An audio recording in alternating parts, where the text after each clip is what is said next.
നമസ്കാരം. ലോക്സഭാ തെരഞ്ഞെടുപ്പിന്റെ രണ്ടാം ഘട്ടത്തിൽ 89 മണ്ഡലങ്ങളിലായി 1206 സ്ഥാനാർത്ഥികളാണ് മത്സര രംഗത്തുള്ളത്. 12 സംസ്ഥാനങ്ങളിലും ഒരു കേന്ദ്രഭരണ പ്രദേശത്തുമായി ജനം നാളെ വിധി എഴുതാൻ പോവുകയാണ്. അന്താരാഷ്ട്ര മാധ്യമങ്ങൾ പലതും ഇന്ത്യയിലെ പൊതു തെരഞ്ഞെടുപ്പിനെ വലിയ ജനാധിപത്യ മഹോത്സവത്തെ അതീവ പ്രാധാന്യത്തോടു കൂടി തന്നെ റിപ്പോർട്ട് ചെയ്യുന്നുണ്ട്. ഇതിൽ അൽ ജസീറ പങ്കുവച്ച വളരെ കൗതുകകരമായ ഒരു റിപ്പോർട്ടുണ്ട്.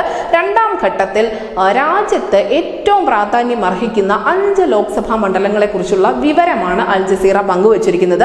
ഈ 5 ലോക്സഭാ മണ്ഡലങ്ങളിൽ കേരളത്തിൽ നിന്നാണ് 2 ലോക്സഭാ മണ്ഡലങ്ങൾ ഇടം പിടിച്ചിരിക്കുന്നത് എന്ന പ്രത്യേകത കൂടിയുണ്ട്. അൽ ജസീറ ആദ്യം ഏറ്റവും പ്രാധാന്യത്തോടു കൂടി എടുത്തു പറയുന്ന മണ്ഡലം അത് വയനാട് തന്നെയാണ്. നമുക്കറിയാം 2019 രാഹുൽ ഗാന്ധി വിജയിച്ചു വന്ന മണ്ഡലമാണ്. ഏറ്റവും വലിയ ഭൂരിപക്ഷത്തോടു കൂടി തന്നെ രാഹുൽ ഗാന്ധി വിജയിക്കുകയും ചെയ്തു. ഇവിടെ INDA എന്ന പ്രതിപക്ഷ മുന്നണിയിലെ തന്നെ കക്ഷിയായ CPIയുടെ ആനി രാജയാണ് മത്സര രംഗത്തുള്ളത്. ദേശീയ തലത്തിൽ ഒന്നിച്ചാണ് നിൽക്കുന്നതെങ്കിൽ പോലും കേരളത്തിൽ വലിയ പോരാട്ടമാണ് ഈ CPIയും കോൺഗ്രസും ഒക്കെ തമ്മിൽ നടക്കാൻ പോകുന്നത്. മാത്രമല്ല മുൻ പ്രധാനമന്ത്രിമാരുടെ മകനും ചെറുമകനും ഒക്കെയായ രാഹുൽ ഗാന്ധി മത്സരിക്കുന്ന ഏത് മണ്ഡലത്തിലാണെങ്കിലും അതിന് വലിയ പ്രാധാന്യം നേടുമെന്ന് ഉറപ്പാണ്.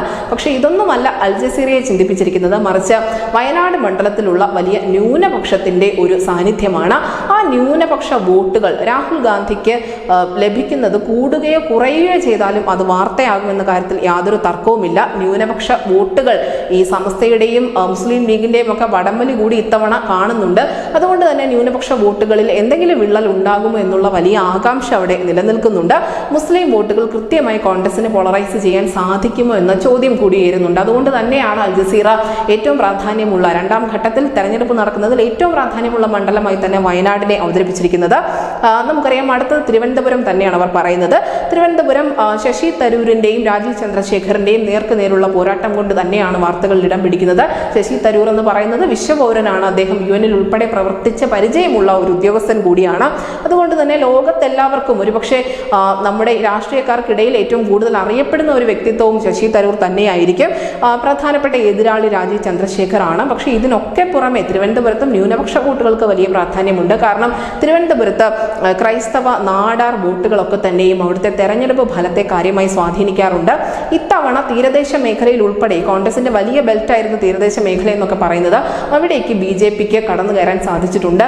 അവിടെ പല പ്രധാനപ്പെട്ട നേതാക്കളും ഈ ന്യൂനപക്ഷ നേതാക്കൾ ഉൾപ്പെടെ കോൺഗ്രസ് പാർട്ടി വിട്ടുവരുന്ന സാഹചര്യം പോലും പ്രചരണത്തിന്റെ അവസാന ലാപ്പുകളിൽ നമ്മൾ കണ്ടതാണ്. ഇതൊക്കെയും പ്രതിഫലിക്കുമോ എന്നുള്ള ചോദ്യം ബാക്കി നിൽക്കുന്നുണ്ട്. അതുകൊണ്ട് തന്നെ തിരുവനന്തപുരവും ഒരു പ്രധാനപ്പെട്ട മണ്ഡലമായി അൽ ജസീറ അവതരിപ്പിക്കുന്നു. അടുത്തത് നമ്മുടെ ദക്ഷിണേന്ത്യൻ സംസ്ഥാനമായ കർണാടകയിലെ മാണ്ഡ്യ തന്നെയാണ്. നമുക്കറിയാം മാണ്ഡ്യ സീറ്റിൽ ഇതുവരെയും BJP തനിച്ച് വിജയിച്ച് കയറിയിട്ടില്ല.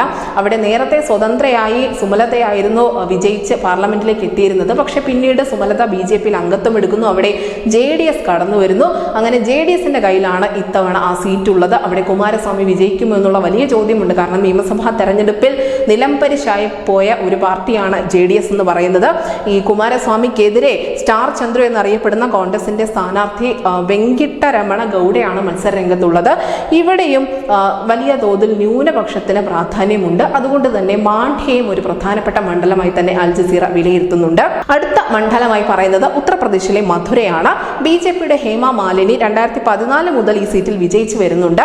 കോൺഗ്രസിന്റെ സംസ്ഥാന അധ്യക്ഷൻ മുകേഷ് ധൻഖറിനെയാണ് അവർ ഇത്തവണ നേരിടാൻ പോകുന്നത്.